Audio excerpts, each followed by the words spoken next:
नाशिकच्या पंचवटीतील गजवाळे हिंद प्रकरणातल्या आरोपीच्या मोबाईलमध्ये महिलांचे अनेक आक्षेपार्ह व्हिडिओ आढळल्यानं खळबळ।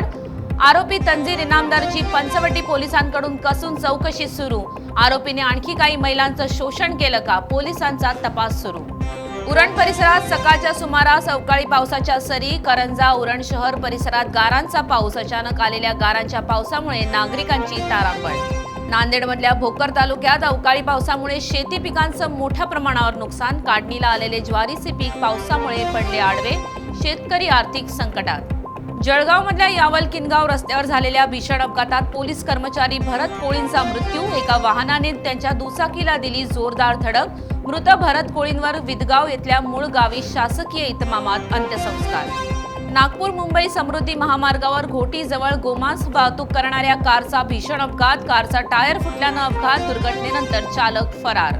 बीडच्या परळी रेल्वे स्थानकाजवळ निजामाबाद एक्सप्रेसमधून उतरण्याचा प्रयत्न करताना एका तरुणाचा तोल जाऊन आला रेल्वे खाली। तरुणाचे दोन्ही पाय गुडघ्यापासून निकामी। हा अपघात होता की आत्महत्येचा प्रयत्न, याबाबत संभ्रम। पोलिसांचा तपास सुरू। जालन्यातल्या 2 दिवसांपासून बेपत्ता असलेल्या कैलास पवार यांचा आढळला मृतदेह। दरेगाव शिवारातील जंगलात मृतदेह आढळल्यानं खळबळ। अनैतिक संबंधांच्या संशयातून हत्या करण्यात आल्याची प्राथमिक माहिती। जमावानं संशयितांच्या घराला लावली आग। रायगडच्या लोणेरे येथल्या एका रेसिडेन्सी लॉजवर 21 वर्षीय तरुणीची हत्या। तरुणी लॉजवर का आली आणि कुणासोबत आली? आरोपीने तरुणीचा खून का केला? पोलिसांचा तपास सुरू।